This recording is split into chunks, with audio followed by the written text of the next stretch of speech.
झा आपके साथ और मैं हूं रुचिका राज आपके साथ। वैशाली से बड़ी खबर, जहां फाइनेंस कर्मी से 10 लाख की लूट हुई है। हाजीपुर दिग्गी ओवर ब्रिज पर इस वारदात को अंजाम दिया गया। फाइनेंस कर्मी कलेक्शन करके वापस जा रहा था। बाइक सवार अपराधियों ने हथियार के बल पर इस घटना को अंजाम दिया। लूट की गई। पुलिस मामले की जांच में जुटी है। पुलिस मामले को संदिग्ध मान रही है। तो कलेक्शन करके वापस कर्मी जब जा रहा था तभी इस घटना को अंजाम दिया गया। अपराधियों ने हथियार के बल पर इस लूटपाट की घटना को अंजाम दिया। पुलिस मामले की जांच में जुटी है। पुलिस मामले को संदिग्ध भी मान रही है।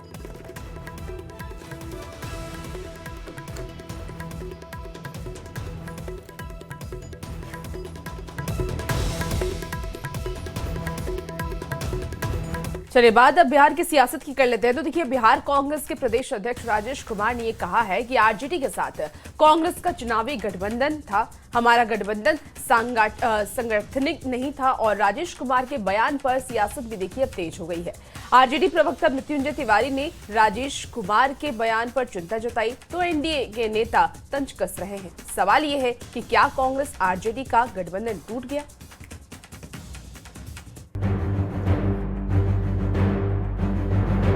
गठबंधन चुनावी गठबंधन है। संगठन पर तो हमारा कोई गठबंधन है नहीं। क्या कांग्रेस आरजेडी का गठबंधन टूट गया?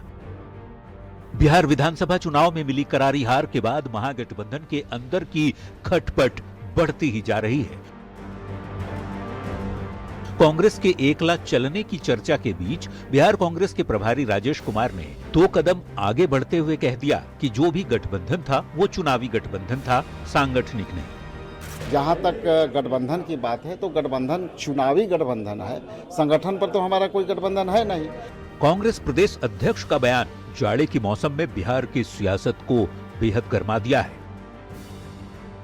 वाकई कांग्रेस का गठबंधन चुनावी गठबंधन ही था, क्योंकि जहां न सिद्धांत हो, न नीति हो, न नेतृत्व हो, वहां कोई टिकाऊ गठबंधन तो बनेगा नहीं। आरजेडी के नेता राजेश कुमार के बयान पर चिंता जताते हुए कांग्रेस को आईना दिखा रहे हैं। कांग्रेस पार्टी का क्या बिहार में हकीकत है ये सबको पता है। तो एनडीए के नेताओं ने महागठबंधन को बेमेल गठबंधन बताते हुए तंज कसना शुरू कर दिया है। कांग्रेस पार्टी ने मौका परस्त पार्टियों की जमात बना करके पूरे देश के संसाधनों को लूटने का काम किया। बिहार विधानसभा चुनाव शुरू होने से पहले और खत्म होने के बाद तक महागठबंधन के सहयोगी दलों में सामंजस्य की कमी दिखी। कई सीटों पर इन दलों ने एक दूसरे के सामने उम्मीदवार तक उतारे। नतीजा ये हुआ कि महागठबंधन की करारी हार हुई। हार के बाद से कांग्रेस में समीक्षा बैठक का दौर चल रहा है और नेता बार बार गठबंधन के इतर एकला चलो का इशारा कर रहे हैं। ऐसे में सवाल है कि क्या वाकई कांग्रेस आरजेडी का गठबंधन टूट गया है? बस ऐलान होना बाकी है। न्यूज 18 के लिए पटना से संजय कुमार के साथ ब्यूरो रिपोर्ट। संसद के शीतकालीन सत्र के पहले दिन पीएम मोदी ने विपक्ष को खूब सुनाया। पीएम मोदी ने विपक्ष को हार को नहीं पचा पा रहा है ये कहा। पीएम मोदी ने संसद में ड्रामा नहीं डिलीवरी की बात कही। पीएम की इस बयान पर सियासत सुलग गई है। एक आध 2 दल तो ऐसे हैं कि वो पराजय भी नहीं पचा पाते। यहाँ ड्रामा नहीं डिलीवरी होनी चाहिए। संसद के शीतकालीन सत्र के पहले ही दिन पीएम मोदी ने विपक्ष पर बड़ा तंज कस दिया। पीएम ने विपक्ष को खरी खरी सुना दी। पीएम मोदी ने कहा बिहार में मिली हार को कुछ दल पचा नहीं पा रहे हैं, उन्हें पराजय की निराशा से बाहर निकलना चाहिए। एक आध 2 दल तो ऐसे हैं कि वो पराजय भी नहीं पचा पाते। और मैं सोच रहा था बिहार के नतीजे इतना समय हो गया है तो अब थोड़ा संभल गए होंगे, लेकिन कल जो मैं बयानबाजी सुन रहा हूं उनकी, तो उसे लगता है कि पराजय ने उनको परेशान करके रखा है।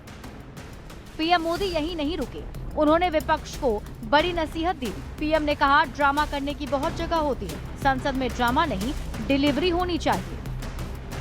ड्रामा करने के लिए जगह बहुत होती है, जिसको करना है करते रहें। यहाँ ड्रामा नहीं डिलीवरी होनी चाहिए। नारे के लिए भी जितने नारे बुलवाने हैं वो पूरा देश खाली पड़ा है। जहां पराजित होकर के आए वहां बोल चुके हो, जहां अभी पराजय के लिए जाने वाले हो वहां भी बोल दीजिए। विपक्ष को पीएम मोदी का ये तंज तीर की तरह चुभा।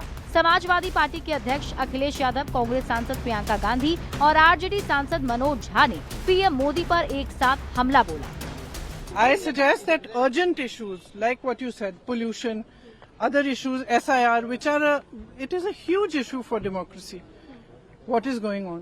Whether it's the election situation or the SIR, these are huge issues. Let's discuss them. What is Parliament for? Let's discuss them. Let them have a discussion. It's not drama. Speaking about issues, raising issues is not drama. Drama is not allowing discussion. Drama is not having a democratic discussion about issues that matter to the public.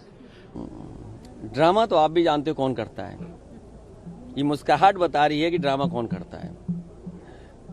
Drama, democracy, केवल इसलिए drama शब्द का इस्तेमाल करना क्योंकि D से democracy है।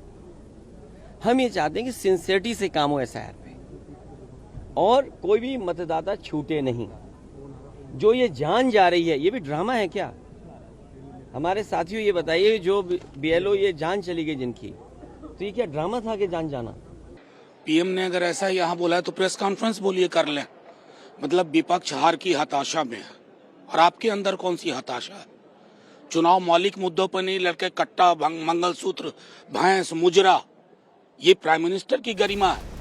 PM Modi ने संसद के शीतकालीन सत्र के दौरान एक बार फिर विपक्ष को नसीहत दे दी। पीएम ने कहा, जनता काम की बदौलत सरकार को सर आंखों पर बिठाती है, इसलिए संसद में विपक्ष अपना दायित्व निभाए।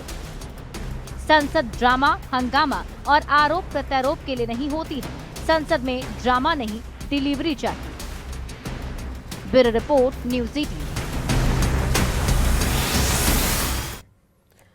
18वीं विधानसभा के पहले सत्र के पहले दिन विधायकों ने शपथ ली और किसी ने संस्कृत में शपथ ली तो किसी ने मैथिली में।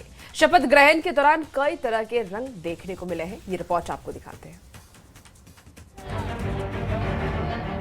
1 दिसंबर 2025 बिहार के 18वीं विधानसभा के पहले सत्र का पहला दिन। माहौल काफी खुशगवार दिखा।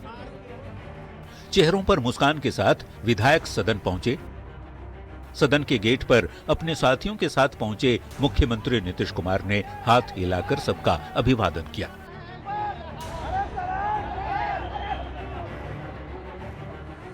तो तेजस्वी यादव विपक्ष के नवनिर्वाचित विधायकों के साथ विधानसभा पहुंचे।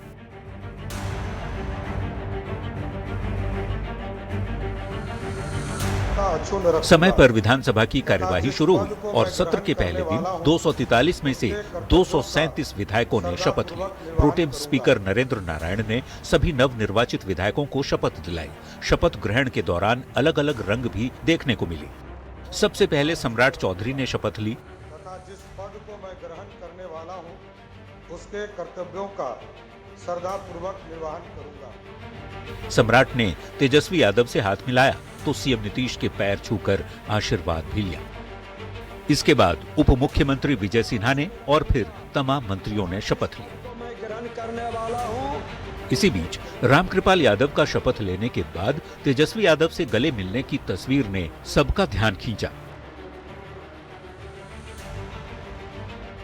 तेजस्वी यादव ने हिंदी में शपथ ली। मैं विधि द्वारा स्थापित भारत के संविधान के प्रति सच्ची श्रद्धा और निष्ठा रखूंगा। तो विनोद नारायण झा, नीतीश मिश्रा और मैथिली ठाकुर ने मैथिली भाषा में शपथ ली।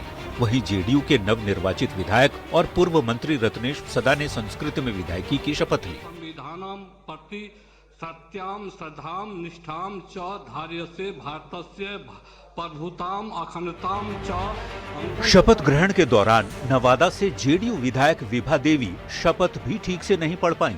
मैं ईश्वर से सदत लेती हूँ।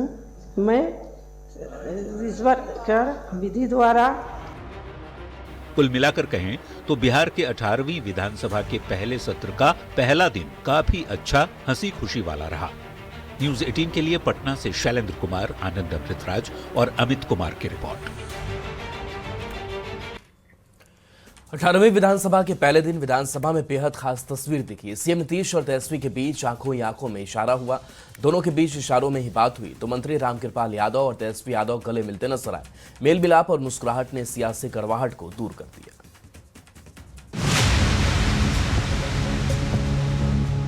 18वीं विधानसभा के शीतकालीन सत्र में लोकतंत्र की खूबसूरत तस्वीर दिखाई दी। सदन में ऐसा नजारा दिखा जिसने सबका ध्यान खींच लिया। सदन में नीतीश और तेजस्वी के बीच आंखों ही आंखों में इशारा हो गया। दोनों के बीच इशारों में ही बात हो गई। बातचीत के दौरान तेजस्वी ने ठहाका भी लगाया। तेजस्वी के ठहाके ने पक्ष और विपक्ष की सियासी लड़ाई को एक पल के लिए दोस्ती में बदल दिया। सियासी तलखियों के बीच दोनों नेताओं के बीच इशारों में बात और तेजस्वी की मुस्कुराहट ने माहौल बदल दिया।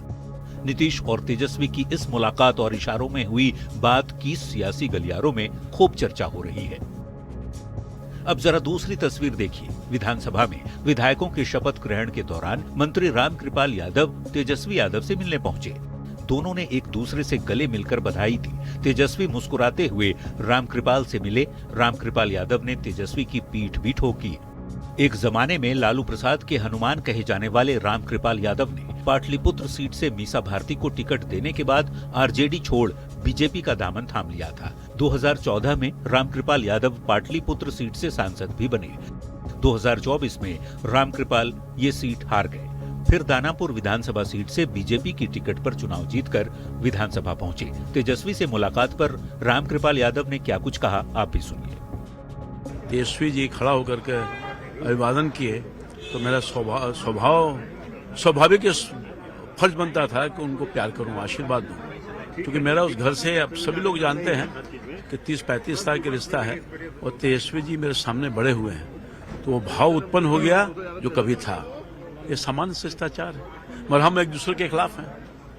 नीतियों के आधार पर विरोध जारी रहेगा। विधानसभा में सीएम नीतीश और तेजस्वी के बीच इशारों में बात और रामकृपाल और तेजस्वी की मुलाकात की तस्वीर ये बताने को काफी है कि सियासी लड़ाई और विरोध अपनी जगह, लेकिन पुराने रिश्ते और गुजरा हुआ कल आंखों में बसा ही रहता है। ऐसे में जब भी किसी मोड़ पर मुलाकात होती है तो सियासी कड़वाहट एक पल के लिए दूर हो जाती है। न्यूज़ 18 के लिए पटना से शैलेंद्र कुमार की रिपोर्ट। जेडीयू विधायक चेतन आनंद, जो कि युवा विधायक होने के साथ साथ बेहतरीन शूटर भी है, वो बिहार में स्पोर्ट्स के उज्जवल भविष्य की बात कर रहे हैं। साथ ही साथ इस बात को लेकर के उत्साहित भी है कि इस बार बिहार के स्पोर्ट्स मिनिस्टर भी युवा हैं और अंतरराष्ट्रीय शूटर भी हैं। ऐसे में बिहार में खेल के भविष्य को लेकर के उनसे बातचीत की न्यूज़ 18 संवाददाता आनंद अमृतराज ने। अच्छी बात यह है कि स्पोर्ट्स डिपार्टमेंट इस बार पहली बार स्पोर्ट्समैन के हाथ में आया है और श्रेयसी जी को हम बहुत बहुत मुबारक देते हैं। और अच्छी बात है कि स्पोर्ट्समैन की परेशानी को समझ रहा है, वो क्या चीज़ की ग्राउंड लेवल पे ज़रूरत है उसको पूरा करने में हमको लगता है कि एक बहुत बड़ा कदम है कि बिहार में मिनिस्ट्री एक स्पोर्ट्समैन को दिया गया। और एक फेलो शूटर होने के नाते हम उनसे आग्रह विनती ये करेंगे कि शूटिंग पे भी ध्यान वो देती रही हैं, आगे भी देते रहें। बिहार विधानसभा में इस बार औरंगाबाद से बीजेपी के टिकट पर चुनाव जीतकर पहुंचे विधायक त्रिविक्रम सिंह ने न्यूज़ 18 से खास बातचीत की। इस दौरान उन्होंने विधानसभा में युवा विधायकों का स्वागत करते हुए कहा कि अगले 5 साल में बिहार में बड़े बदलाव होंगे और युवाओं की भूमिका सबसे अहम रहेगी। उन्होंने और क्या कुछ कहा, आपको दिखाते हैं। जिस ऊर्जा की शायद जरूरत थी और मुझे लगता है कि एनडीए और खास करके हमारे प्रधानमंत्री जी और हमारे मुख्यमंत्री जी और एनडीए के अपने सारे सम्मानित अपने घटक दल के जो नेता हैं, उन्होंने हमेशा युवा शक्ति पे बिहार के हमेशा दबाव इसके बारे में चर्चा की है और हमेशा उनका केंद्र बिंदु भी रहा है। तो मैं शीर्षस्थ नेतृत्व का धन्यवाद करना चाहता हूं कि इस बार बिहार विधानसभा में भी फर्स्ट टाइमर्स और युवाओं को उन्होंने काफी मौका दिया और इस ऊर्जा से इसके हमारी रिस्पॉन्सिबिलिटी भी बढ़ जाती है। तो हमारे लिए काम भी बड़ा है और हमको दौड़ना भी है उसके लिए। तो अपनी नई ऊर्जा के साथ में बिहार के विकास के लिए जो हम लोगों ने शपथ लिया है उसमें हम आगे। देखिए, बिहार विधानसभा में इस बार कई युवा विधायक चुनाव जीत कर आए हैं, जो कि बेहद प्रभावशाली भी हैं, प्रतिभाशाली भी हैं। और इसी में से एक हैं रुहेल रंजन, जो कि इस्लामपुर से जीत करके आए हैं और पेशे से इंजीनियर के साथ साथ आपको बता दें कि ऑक्सफोर्ड जैसे प्रतिष्ठित संस्थान से उन्होंने पढ़ाई भी की है और उसके बाद वो बिहार आए हैं। बिहार को लेकर के इनका क्या विजन है, आइए आपको दिखाते हैं। इस बात का काफी गर्व है कि हमारे इस्लामपुर विधानसभा क्षेत्र के हमारे जो भाई बहन हैं, जो हमारे परिवारजन हैं, उन्होंने ये विश्वास जताया कि 5 साल में उनकी सेवा कर सकूं। इसके लिए उनको बहुत बहुत धन्यवाद। अच्छा, आप अपने बारे में बताइए कि कहाँ से आपने शिक्षा ली है और क्या कुछ आपका बैकग्राउंड है? जी, मैंने सॉफ्टवेयर इंजीनियरिंग पढ़ी है बीआईटी मशरा से और मैंने MBA पढ़ा है सैन जोसे स्टेट कैलिफोर्निया से और एडवांस प्रोजेक्ट मैनेजमेंट पढ़ा है स्टैनफोर्ड कैलिफोर्निया से। तो आपने इतनी पढ़ाई की है, तो उस डिग्री का आप अपने क्षेत्र में और बिहार के विकास में कैसे योगदान देने वाले हैं? जी, मैं पिछले 16-15 सालों से ऑलरेडी योगदान दे रहा हूँ। जितनी भी मेरी क्षमता है, मैं उतने का रोज़गार ऑलरेडी अपने यहाँ कर रहा हूँ और आगे मेरी कोशिश यही रहेगी कि इस्लामपुर विधानसभा क्षेत्र में और नालंदा में और बिहार में जितना भी रोज़गार हम लोगों के माननीय नीतीश कुमार सर ला सकें, उसमें हम लोगों का पूरा सहयोग रहेगा। बिहार में नई सरकार बनी तो नए गृह मंत्री सम्राट चौधरी ने पद संभालते ही कह दिया कि अपराधियों और माफियाओं के लिए बिहार में कोई जगह नहीं है। इसी क्रम में पुलिस एक्शन मोड में है। आए दिन अपराधियों का एनकाउंटर हो रहा है। सारण में भी 6 केस में वांटेड एक कुख्यात का हाफ एनकाउंटर किया गया। रिपोर्ट के जरिए समझिए। सारण जिले का बिशनपुर गांव। लोग सोमवार की अहले सुबह जगे ही थे कि तभी गांव में गोलियों की तड़तड़ाहट से हड़कंप मच गया। ग्रामीण कुछ समझ पाते तब तक पुलिस एक शख्स का हाफ एनकाउंटर कर चुकी थी। 6 क्रिमिनल चार्ज में वांटेड कुख्यात शिकारी राय की पैर में पुलिस ने गोली मार दी।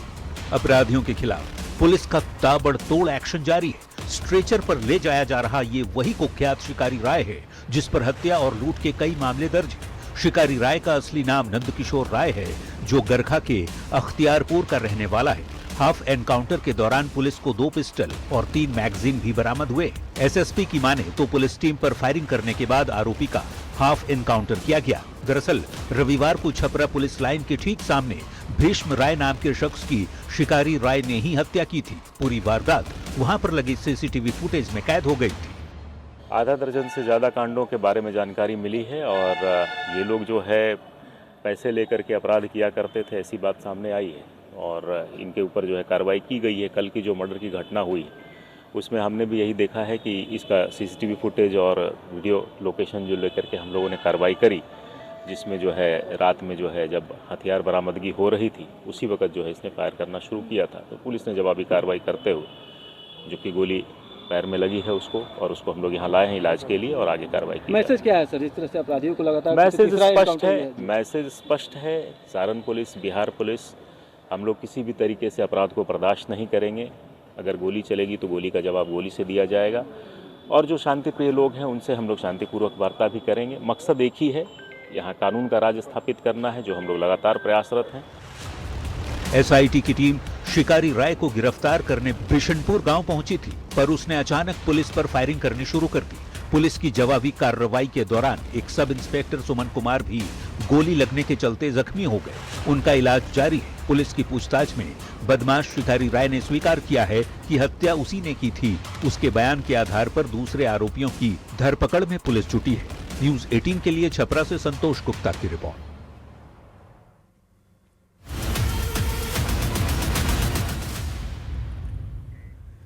बिहार में शहर शहर बुलडोजर का एक्शन जारी है। कानून तोड़ने वालों पर पीले पंजा कहर बरपा रही है। बुलडोजर चला करके सरकार अतिक्रमणकारियों को साफ संदेश दे रही है कि सार्वजनिक जमीन पर कब्जा बर्दाश्त नहीं किया जा सकता।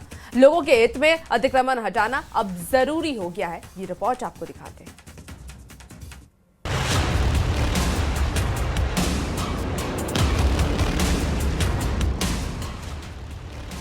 बिहार में नई सरकार आने के बाद बुलडोजर युद्ध जारी है। कानून तोड़ने वालों पर करारा प्रहार किया जा रहा है। अतिक्रमण हटाने की सबसे बड़ी मुहिम चल रही है। राज्य भर में अवैध निर्माण, अतिक्रमण और माफियाओं पर कार्रवाई का अभियान तेज हो गया है। बुलडोजर एक बार फिर पटना, सिवान, भागलपुर, आरा, मुजफ्फरपुर, हाजीपुर, लखीसराय में एक्शन में दिखा। पटना की इन तस्वीरों को देखिए। बुलडोजर कैसे सीना ताने खड़ा है। विधानसभा के नजदीक सचिवालय मैगलेस रोड पर बुलडोजर अवैध दुकानों पर प्रहार कर रहा है। बुलडोजर अपना मुंह खोले, बुलडोजर एक्शन मोड में है और अतिक्रमणकारियों के हौसले पस्त हैं।